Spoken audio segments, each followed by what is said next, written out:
제가 먼저 누가복음 19장 1절 말씀하겠습니다. 예수께서 여리고로 들어가 지나가시더라.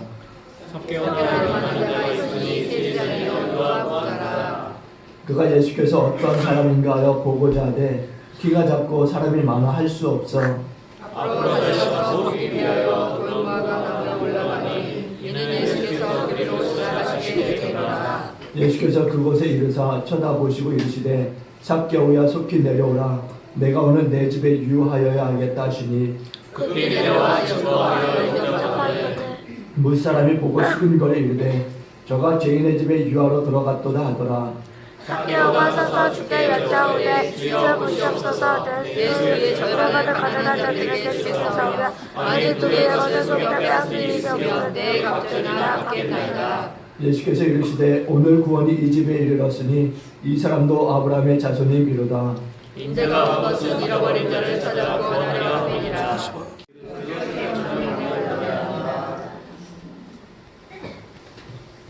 요즘 기도해야 될 것이 많이 있습니다. 여러분들 아시는 나라민족을 위해서 당연히 기도해야 되겠고 또 교회를 위해서 우리 또 여러 이제 연세 드신 분들 위해서 기도할 뿐 아니라 우리 예선 지사님 이제 내일 수술을 앞두고 계신데 용성윤 지사님 기도하신 것처럼 정말 우리 하나님이 건강 주셔서 수술 잘 받게 또 하실 줄로 믿습니다.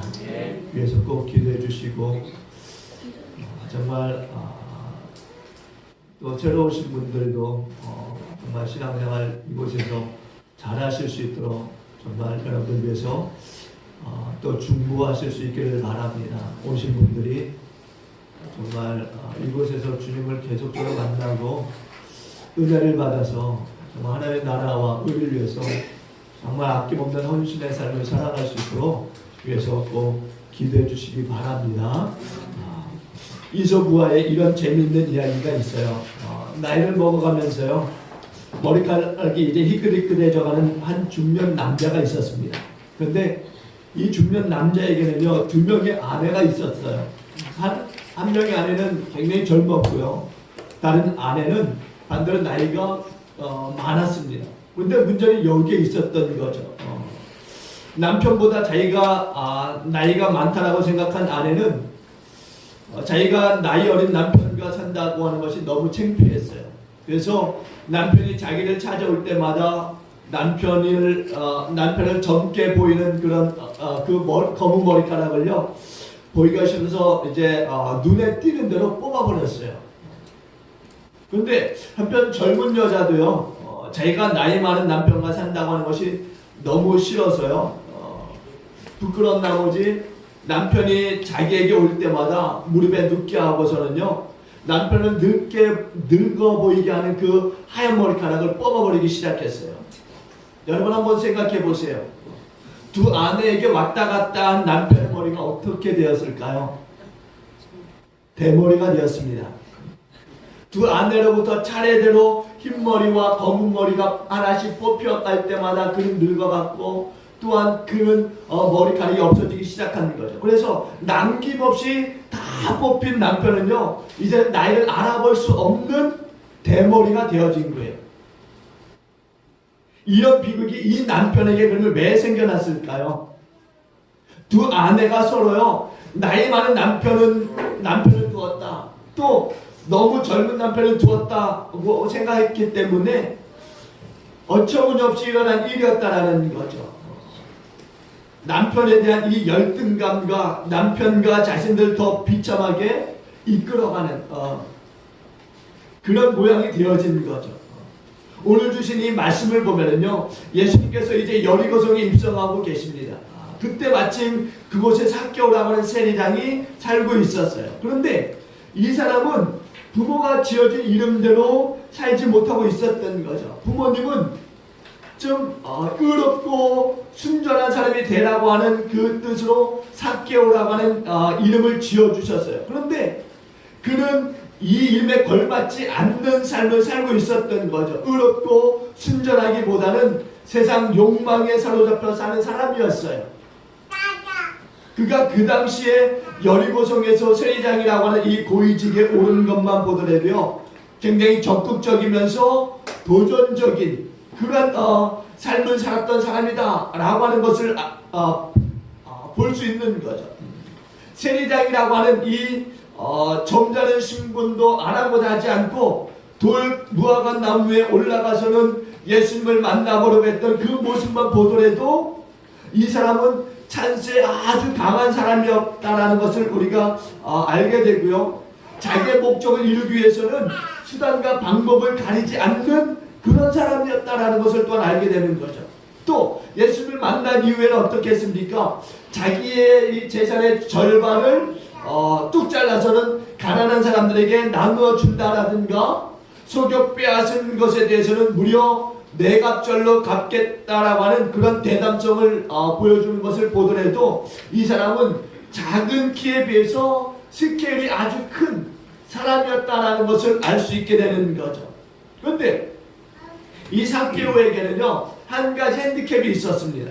어쩌면은 이 핸디캡 때문에 방금 말씀드렸듯이 삭개오가 좀 적극적이었고 도전적인 삶을 살지는 않았나 하는 그런 생각을 하게 됩니다. 그는 키가 유난히 작았어요. 난쟁이처럼 짝달만한 키였습니다. 이 신체적인 이 약점이요, 늘 마음을 아프게 했던 거죠. 여러분 생각해 보세요. 키 작은 사람에게 열등감이 있었을까요? 없었을까요? 열등감이 있었던 거죠. 이 열등의식이 마음 깊은 곳에 자리 잡고 있었던 거예요. 그래서 열등감이 있는 사람은 자기의 이 열등의식으로부터 벗어나려고 하는 본능이 있는 거예요. 우리가 북한의 김정은 위원장을 보더라도 그래요. 우리가 학생 때 그 스위스에서 공부하던 그 모습을 보더라도 지금과 같은 모습은 아니었어요. 그러나 그가 통치하기 위해서 아버지 김정일이나 할아버지 김정일을 닮고자 하는 그 생각이 어떻게 해요? 지금은 뚱땡이가 되었다라는 거죠. 그러니까 이런 열등감이 사람으로 하여금 그것으로부터 벗어나게 하려고 하는 본능들이 있다라는 거예요. 또 이런 이야기가 있습니다. 어떤 노총각이 있었는데요. 이 노총각이 37살에 이제 늦지막히 장가를 가게 되었어요. 근데 이렇게 늦게서야 장가를 가게 된 사연이 있는데 그것은 바로 키가 작았기 때문이었던 거죠. 근데 신부가 결혼을 하고 나서 보니까 남편에게 이상한 습성이 있더라는 거예요. 그게 뭐냐 하면은요, 옷을 사면은 자꾸만 큰 사이즈를 사는 거예요. 외투를 사도 그렇고 또 뭐 바지를 사도 그렇고 심지어는 속옷을 사더라도 큰 사이즈를 사서 입더라는 거죠. 하루는 쇼핑을 함께 갔는데 작은 사람이 자기에게 맞지도 않는 그 메리아스 105짜리를 사서 입으려고 하더라는 거죠. 그래서 보다 못해서 한마디를 했어요. 여보, 속옷만이라도 좀 작은 거, 몸에 맞는 것 사서 입으면 안 돼요? 그랬더니 그 많은 사람 앞에 소리를 버럭 지르면서 이렇게 얘기하더래요. 그래, 알았어. 그렇게도 키 큰 남자가 좋아 보이면은 그런 키 큰 남자한테 가서 살지 왜 나하고 사는 거야? 그러더라는 거예요. 아내가 언제 다시 시집 가겠다라고 말했습니까? 아니에요. 몸에 맞는 옷을 사서 입으라고 이야기했을 뿐이에요. 그런데 왜 화를 내면서 다른 남자에게 시집 가라고 그렇게 이야기하는지 혈기를 부리더라는 거죠. 그러니까 키에 대한 열등의식이 마음속 깊은 곳에 잠재되어져 있었던 거예요. 근데 우리도 마찬가지입니다. 누가 건드리지 않아서 그렇죠. 누가 건드리기만 하면은 언제 터질지 모르는 그런 열등감들을 우리가 가지고 있는 거죠. 이런 열등감은요, 다른 사람과 자신을 비교할 때 슬그머니 일어나게 되는 거예요.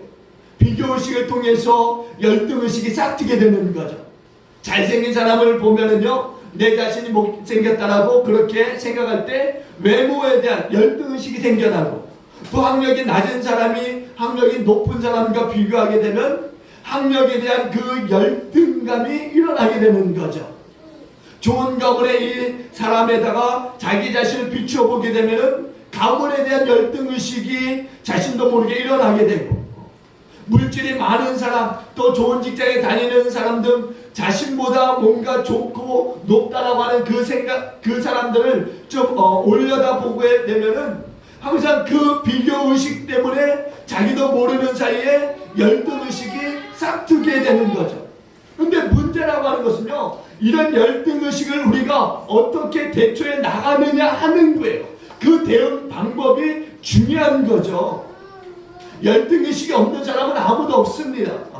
마음속에 순간순간 알게 모르게요, 열등의식이 있어요. 근데 이 열등의식에 대한 이 감정들 우리가 잘 다루어야만 된다라는 거예요. 그렇게 하지 않으면은 자기 자신을 비관하게 되고, 또 자기 자신을 향한 하나님의 계획이라든가 그 크고 놀라운 그 사랑, 그리고 또 하나님의 은혜에 대한 감사도 잊어버리게 되는 거죠. 또 그 피해라고 하는 것이요, 자기 자신에게만 국한되지 않고 어떻게 해요? 그것이 타인에게까지 엄청난 피해로 전달되게 된다는 거예요. 오늘 하나님이 주신 말씀을 보게 되면은 삭개오의 직업이 여리고성의 세리장이라고 기록하고 있어요. 이 말씀을 보면서요, 한 가지 깨닫는 것은 삭개오가 키가 작다라고 하는 자신의 이 열등의식을 사회적인 지위라든가 물질을 얻음으로써 극복하려고 하지 않았나 하는 그런 생각이 드는 거죠. 그래서 그가 일에 굉장히 적극적이었고 또 도전적인 그런 삶을 살았던 모습을 통해서 그것을 보게 되는 거예요. 삭개오는요, 자신의 키 작은 이 약점을, 키가 작아서 당했던 그 많은 아픔들이라든가 그 서러움을요, 세리장이라고 하는 이 직업을 통해서 어떻게 좀 극복하려고 했던 거죠.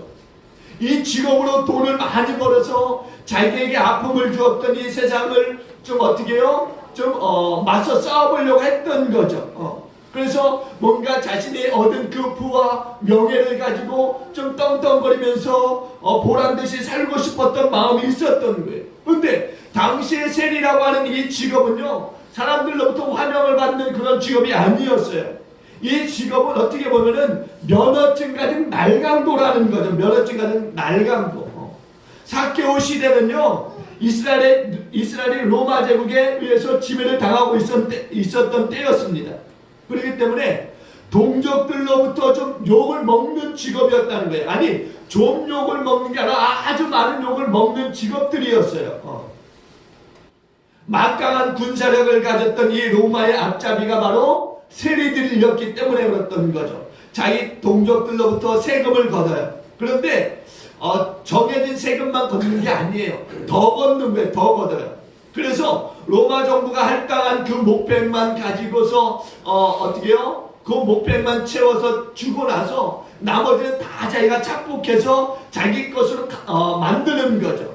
특별히 여리고라는 이 성은요, 서쪽 유대 땅과 요단강 동쪽에 있는 그 사이를 연결하는 곳이었어요. 그러니까 교통의 요지라고 할 수 있는 곳이 바로 여리고성이었어요.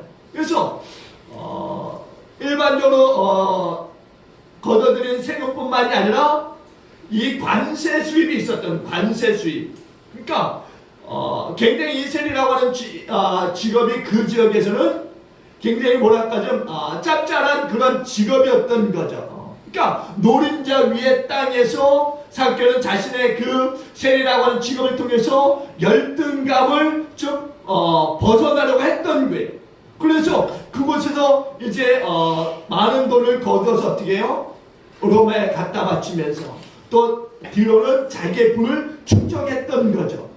그러니까 세리장이라고 하는 직업을 이용해서 자기 동족의 피를 빨아먹는 흡혈귀와 같은 인간이 되어버렸던 거예요. 그 동족으로부터 어떻게 해요? 막대한 세금을 착취하는 거죠. 동족에게 엄청난 고통을 주면서 세금이란 명목으로서 착취해서 자신의 배를 채웠던 거예요. 얼마나 많은 재물을 정말 끌어모았던지요. 성경에 보니까 뭐라고 합니까? 2절 하반절에 보니까 또한 부자라 이렇게 이야기해요. 또한 부자라. 그가 상당히 많이 끌어모았어요. 이제 그는요, 사회적인 지위를 또 부를 얻은 자가 되어진 거죠. 그런데 또 반대편에서 봤을 때는 그런 모든 것을 잃은 자가 되어진 거예요. 왜? 사회적인 지위와 부를 얻었으면은 모든 문제가 좀 해결될 줄 알았는데 뒤로 보니까 자기 주변에 아무도 없더라는 거죠. 뭔가 사회적인 지위와 부를 얻기만 하면은 많은 사람들이 자기를 좀 우러러보면서 좀 자기와 가까이 지내보자 할까 생각했는데 오히려 더 많은 사람들이 아니 있는 사람들마저도 다 떠나갔다라는 거예요. 모든 것을 잃어버린 자가 되어진 거예요. 친구를 잃어버렸고 이웃을 잃어버렸고 인간관계가 다 파괴되었고 동족으로부터 손가락질 당하고 민족의 적이 되었고 로마의 앞잡이가 되었고 배신자가 되었고 이런 낙인들이 그를 쫓아다니기 시작한 거예요. 주변 사람들로부터 쌀난 눈초리를 받게 되었고 어디서나 왕따를 당하게 되었고 죄인 취급받으면서 살게 되었던 거죠. 그러니까 그가 오히려 사회적인 지위와 부를 얻고 나서 오히려 외로움 속에 갇히게 되었다라는 거예요. 삶의 의미를 잃어버리는 자가 되어졌다라는 거죠. 오늘 우리가 사교를 보면서 우리에게 이런 아픔이 있지는 않은가 한번 돌아봐야 되는 거죠. 얼굴이나 키라든가 학력이나 직장이라든가 가문이나 부모나 자녀나 그리고 형제간에 잘되고 못되는 것에 대해서 뭔가 컴플렉스를 우리가 가지고 있지는 않은가. 바른 방향으로 해결해 보려고 하지 않고 오히려 정말 포장해서 더 쓰려고 하고 있지는 않은가. 그래서 더 큰 문제를 만들어내고 있지는 않은가. 한번 우리가 이 본문의 말씀을 보면서 돌아봐야 된다는 거예요. 그래서 좋았던 그 인간관계가 깨어진 적은 없는지, 또 그 일로 인해서 왕따를 당하고 있지는 않은지, 또 그 일로 인해서 우리가 외톨이가 되어 있지는 않은지를 봐야 되는 거죠. 그런데 오늘 삭개오와 또 예수님이라고 하는 분을 우리가 보니까 예수님은 이런 분이세요. 열등감을 바른 방향으로 정말 잘 극복하신 그런 승리자이셨던 거죠. 무한한 존재이신 하나님이 유한한 존재의 인간이 된다고 하는 것, 이게 얼마나 자존심 상하고 또 부끄러운 일이겠습니까? 또 거룩하신 하나님 아니십니까? 그런데 죄인이나 흉악범이 처형당해야 될 그 십자가에 우리 거룩하신 하나님의 아들 예수께서 그 위에 오르셔서 완전히 발가벗겨진 모습으로 십자가의 처형을 당하셨다라는 것, 그게 얼마나 큰 모욕이고 이 세상에 또 그런 부끄러운 일들이 어디 있겠습니까? 근데 우리 주님은 그런 일들을 다 당하신 거예요. 땅끝까지 떨어지는 이 모든 그 모욕감들, 상한 그 감정들을 다 당하셨음에도 불구하고 다른 것으로 덧씌워서 포장하려고 하지 않으셨다라는 거예요. 그대로 그냥 다 받아들이셨어요. 뺨따기를 만든 것도 그러시고 또 십자를 치시고 고통 속에 걸어가시는 것도 그렇고 또 십자가에 달리셔서 모든 물과 피를 다 쏟으시기까지 주님은 다 받아들이셨던 거예요. 주님은 이 문제를 두고서 우리처럼 갈등도 하셨긴 했어요. 보니까 아버지 할 수만 있다면 이 자를 내게서 옮겨 주옵소서, 그렇게 기도까지 하셨습니다. 그러나 이 길을 부인하지 않으시고 인내하면서 뭐라고 기도하시느냐, 그러나 내 뜻대로 마시옵고 아버지 뜻대로 하옵소서, 그렇게 받아들이심으로써 말미암아 저와 여러분들을 구원하는 놀라운 그 사랑을 우리에게 베풀어 주신 줄로 믿습니다. 하나님은요, 여러분이 중요한 가치를 지닌 존재로 여기고 계신 분이세요. 쉽지도 않고 거두지도 않고 창고에 모아들이지도 않고 기르시는 그 정말 공중의 새보다도, 그리고 쓰고도 길쌈도 않고도 자라게 하시는 그 들의 백합과보다도 존재 자체가 귀하다라고 말씀하고 계시다라는 거죠. 그렇기 때문에요, 저와 여러분은요, 나를 향한 그 하나님의 계획을 바라보면서 나 자신은 아직도 하나님의 그 계획까지 이루어가는 성장 과정 중에 있다라는 것을 우리는 기억해야 될 줄로 믿습니다. 뿐만이 아니에요, 나 자신을 다른 사람과 비교하지 마시고 나를 다르게 만드신 하나님의 창조의 섭리에 대해서 우리가 받아들이는 것, 그 자체가 너무나 중요한 거죠. 나를 남과 비교함으로 인해서 내가 상처받을 것이라 하셨다. 나를 오히려 남과 다르게 하셨다라고 이 부분을 우리가 받아들여야 되는 거예요. 그렇기 때문에 우리 모두는요, 하나님을 만나야 되는 거죠. 하나님을 만나서 그분을 알고 내 존재를 좀 더 그분 안에서 새롭게 하는 과정을 우리가 밟아가야 되는 거예요. 성경의 아모스 선지자를 보게 되면요, 자신의 열등감과 치열한 싸움을 싸웠던 선지자 중에 한 사람이에요. 그는요, 공식 교육을 받지 않은 사람입니다. 인간적인 관점에서 보게 되면요, 그는 모든 점에서 정말 열등의식을 느낄 만한 사람이었어요. 그의 인품에서 보면요, 사람을 사로잡을 수 있는 그런 아무것도 없었어요. 또 열변가도 아니었습니다. 그의 직업이 뭔지 아십니까? 아모스의 직업이 무화과 나무의 열매를 따서는요, 그것을 부드럽게 익히는 일을 했던 사람이에요.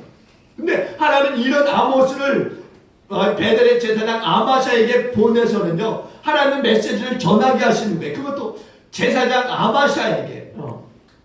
거친 용매 투박한 사람이요, 세련되고 영만한 그 제사장 아마샤에게 가서 하나님의 말씀을 전한다. 한번 생각해 보세요. 아마샤가 이 아모스 선지자를 어떻게 대했는지 아십니까? 하나님의 말씀을 전하러 간 이 아모스를 향해서요, 아마샤가요, 꺼져버리라 이렇게 이야기합니다. 꺼져버려라. 그러면 불구하고 이 아모스가 물러서지 않습니다. 그를 짓누르는 그 열등의식에 사로잡히지 않고요, 오히려 그 열등의식을 다른 것으로 포장하지 않고요, 오히려 솔직하게 자신을 드러내면서요, 하나님이 주신 말씀을 전하는데요, 그가 자기 자신에 대해서 이렇게 이야기합니다.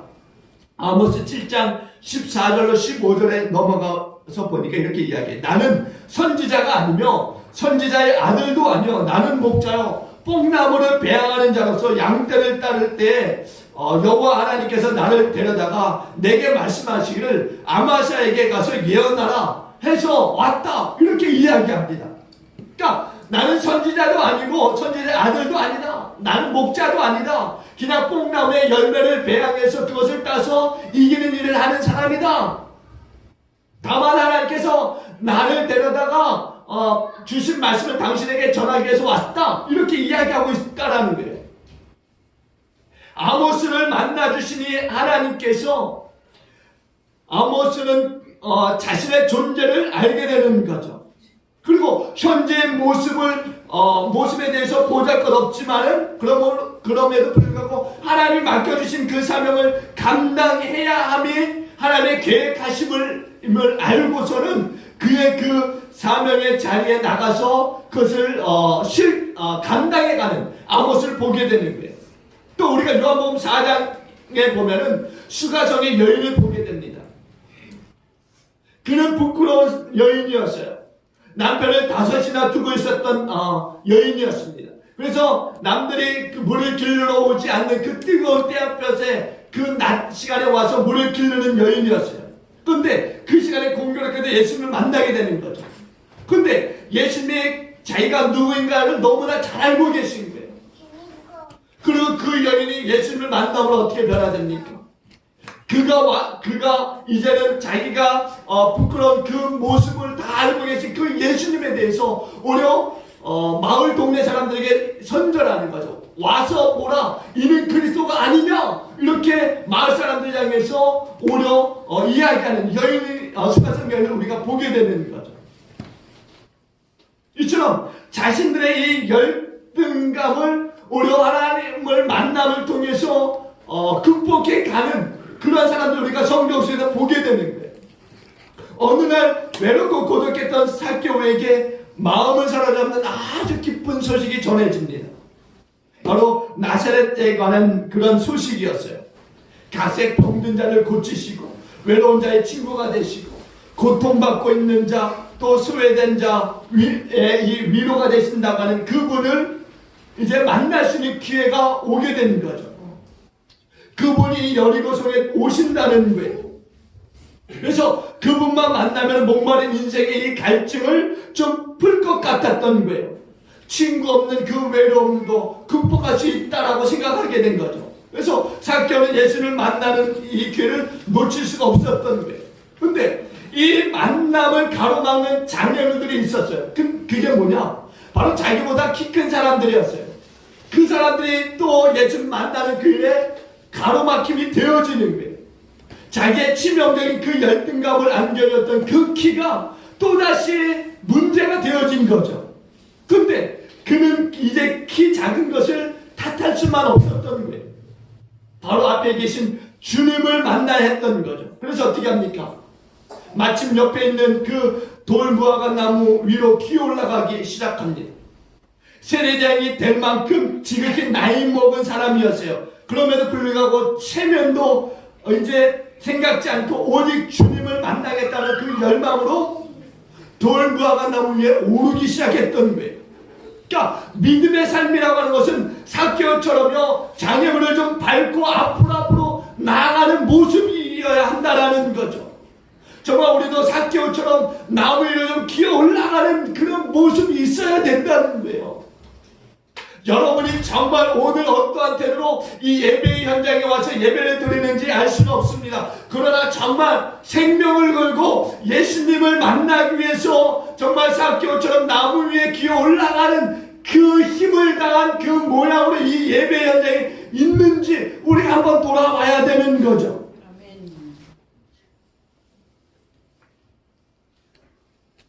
예배 드리지 않으면은 안 된다라고 하는, 주님을 만나야 된다고 그 갈급한 마음, 그것이 있어서 이 예배 현장에 나왔는지 우리가 돌아봐야 되는 거죠. 아니면은 그냥 예배 드리지 않으면 불안하니까 나왔는지, 어떤 희생을 치러서라도 주님을 만나야겠다는 그 마음을 가지고 나왔는지, 그런 마음이 있어야 주님이 만나주신 것을 여러분 믿으시기 바랍니다. 돌무화과 나무에 올라가 있는 삭개오, 한번 생각해 보세요. 다 큰 어른이, 그것도 사회적으로 지위 있는 사람이 그런 나무에 올라가서 매달려 있는 그 모습을 한번 상상해 보세요. 과연 어울리는 모습인가? 아이들이 올라갔다면 괜찮은 거예요. 근데 나이도 지극히 먹은 양복 입은 사람이 올라가서 매달려 있다라고 한번 생각해 보세요. 우스운 거죠. 그럼에도 불구하고 예수님을 만나야겠기에 그 올라간 거예요. 많은 사람들이 예수님을 보고 있고 예수님도 많은 사람을 보고 있지만은, 그런데 예수님은요 많은 사람들 가운데서 오직 한 사람, 삭개오, 돌무화과 나무에 기어 올라가 있는 삭개오, 그 삭개오에게 주목하고 있다라는 거예요. 그리고 그 많은 주변의 사람들이 아닌 그 돌무화과 나무에 올라가 있는 그 삭개오를 만나 주셨다라는 거죠. 삭개오에 속해 내려오라, 내가 오늘 너의 집에 유하여야 하겠다, 이렇게 말씀하고 계신 거예요. 삭개오가 얼마나 기뻤을까? 삭개오가 얼마나 기뻤는데 급히 내려와서 껑충껑충 뛰면서 예수님을 자기 집으로 모셔갑니다. 주님이 어떻게 삭개오의 이름을 아셨을까? 한 번도 만나본 적이 없는데 어떻게 해서 삭개오를 만나 주셨을까? 우연입니까? 이 만남은요 결코 우연이 아니에요. 삭개오를 만나려고 해서 삭개오가 만나려고 해서 만나진 것도 아닌 거죠. 예수님께서 죄인인 삭개오를 만나기 위해서 일부러 여리고성에 오신 것을 믿으시기 바랍니다. 외톨이였고 어두운 삶을 살고 있던 이 삭개오, 그래서 늘상 뭔가 마음의 허전함을 갖고 있던 그가 예수님이 온다라고 그 소식을 듣고 뽕나무에, 그 무화과 나무 위에 올라갔을 때 예수님이 그를 만나주시고 불러주신 줄로 믿습니다. 이 한 사람을 만나기 위해서 친히 여리고성으로 오신 거예요. 왜 찾아오셨을까? 그에게 소망과 비전이 있기 때문인 거죠. 여러분, 하나님을 만난 자만요 환호성을 지를 수 있는 거예요. 누가 봐도요 펄펄 뛰면서 나는 하나님을 만난도라고 그렇게 고백할 수 있는 자가 누굽니까? 진짜 하나님을 만난 사람만이 그렇게 할 수 있는 거예요. 아무리 겉으로 표현하려고 해도 진짜 만나지 못한 사람은요, 뭔가 어색한 거예요. 오늘 삭개오는요, 정말 예수님을 만난 거예요. 기다리고 기다리던 예수님을 만난 거죠. 감격의 눈물을 흘리고 내 죄가 용서받았다라고 예수님을 자기 집으로 모셔드리는데 얼마나 신속하게 모셔드리는지 몰라요. 삭개오가 예수님을 만났기 때문에요, 엄청나게 빠른 속도로 예수님을 자기 집으로 모셔드렸어요.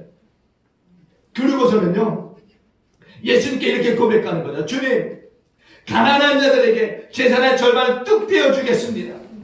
만약 다른 사람의 것을 뚝 빼앗은 일이 있다면 내 값절로 갚겠습니다. 삭개오는요, 회개하고 또 회개했어요. 주님을 만나 자신의 실상을 비로소 깨닫게 된 삭개오가 이제 열등감을 완전히 벗어버리는 시간이 되어진 거죠. 그래서 그는 자기의 것을 아낌없이 줄 수 있었던 거예요. 여러분, 삭개오가 예수를 만난 이후의 삶 어떻게 되었을까요? 깨어있는 사람들과 이 관계가 다시 회복되어졌을 거라고 믿습니다. 그의 회개가 또 그의 선행이 알려졌을 때 그가 어디로 가든지 정말 자기 동족들로부터 환영을 받는 사람으로 바뀌어진 줄로 믿습니다. 왕따가 아니라 정말 친근한 사람, 저 사람이 저런 사람이었어 다시 보게 되는 거죠. 사람들로부터 인정을 받게 되는 거죠. 그러면서 삭개오의 마음속에 잃어버렸던 평안들, 기쁨들이 샘솟게 되는 거죠. 그러면서 의미 있는 삶을 살게 되고, 오늘날 교회에서 제일 불쌍한 사람이 누군지 아세요? 교회에서 제일 불쌍한 사람, 그 사람은 예수 만나보지 못한 사람이에요. 한 번도 하나님의 은혜에 감격해보지 못한 사람, 정말 예수 믿는, 아니 예수 믿은 세월만 자랑하는 사람, 한 번도 삭개오처럼 정말 나무에 기어 올라가서라도 예수님을 만나고 회개의 그 눈물을 흘려보지 못한 사람, 이 사람이 정말 불쌍한 거죠. 예수님의 피 묻은 손을 만져보지 못한 사람, 주에 드리는 그 예배를 의뢰히 행하는 하나의 행사로밖에 정말 생각하지 않는 사람,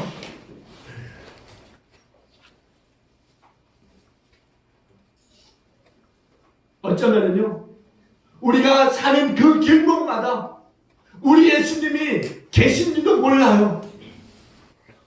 이미 예수님이 우리가 지나다니는 그 골목마다 나와 계시는데 우리는 그냥 지나치고 있을 수도 있는 거죠.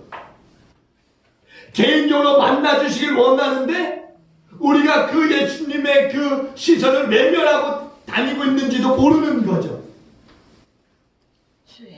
예수님이 오늘 죄인이 우리의 집에 가서 유하여겠다라고 말씀하고 계심에도 불구하고 귀 막고 눈 막고 있는지도 모르는 거죠. 그러면서 오히려 삭개오를 욕하는, 그러면서 오히려 예수를 욕하는. 7절에 보세요. 7절에 보니까 초반절에 뭐라고 합니까? 무사람이 보고 수군거려 이르되, 무사람이 보고 수군거려 이르되. 무사람이 누구예요? 무사람이 예수를 만나지 못한 사람들, 예수님이 자기를 위해 오셨다라고 하는 것을 깨닫지 못하는 사람들이겠죠. 오히려 그것에 대해서 흥분하고, 예수님은 이 땅에 구세주로 오셨는데 그것을 알지 못하고 오히려 예수님에 대해서 죄인이다라고 그렇게 이야기하는 그런 사람들, 불만 불평 늘어놓고 책 잡을 거리만 찾고 결코 예수님을 영접하지 않는 사람들.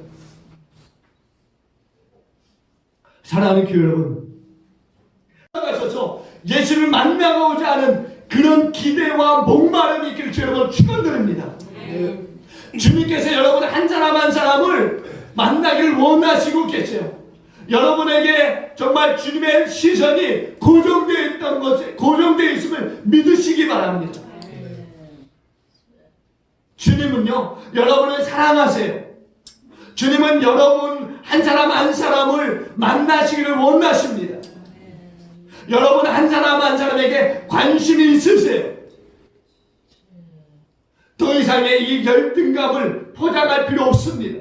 그대로 받아들이시면서 주님 앞에 나아가시면 주님께서 그 모든 것을 주님이 감싸 주실 줄로 믿습니다.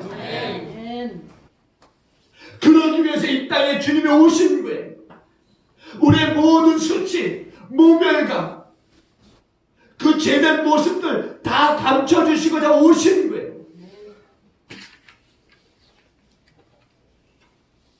삭개오처럼 돌무화가 나오면 오를 때 새로운 삶을 살게 되는 우리가 될 줄로 믿습니다. 삭개오는 비록 돌무화가 나오면 올라갔지만 그의 이름을 불러주신 분은 예수님이셨다는 거예요. 여러분 한 사람 한 사람의 이름을 부르면서 개인적으로 만나주시길 원하시는 하나님이신 것을 믿으시기 바랍니다. 여러분이 예배하러 올 때 정말 주님을 만나고자 하는 그런 그 기쁜 마음, 기다린 마음, 사모하는 마음을 가지고 오십시오. 열등감을 가지고 있어도 괜찮아요. 우리 주님이 그 근원부터 다 뿌리 뽑아 주실 줄로 믿습니다. 그리고 삭개오에게 말씀하셨던 것처럼 예수님은 우리에게 말씀하실 거예요. 오늘 구원이 이 사람에게 이르렀으니 이 사람도 아브라함의 자손이미로다. 주님으로부터 이런 인정을 받는 저와 여러분 되어주시길 주님으로 축원드립니다. 정말 삭개오처럼 나무에도 기어올라가서 주님을 만나 새로운 인생, 정말 모든 사람에게 기쁨을 주는 그런 섬김의 삶을 함께 더불어 살아가실 수 있는 저와 여러분 모두가 되어주시기를 주님으로 간절히 축원을 드리겠습니다. 기도하십니다.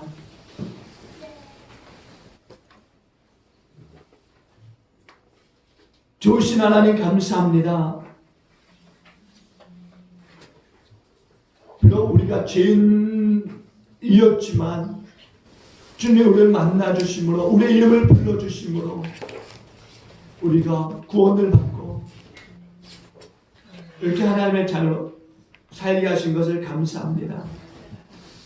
주님, 그러나 우리의 삶 속에서 주님에 대한 기대가 또 사라질 때가 얼마나 마음이 있는지 모릅니다.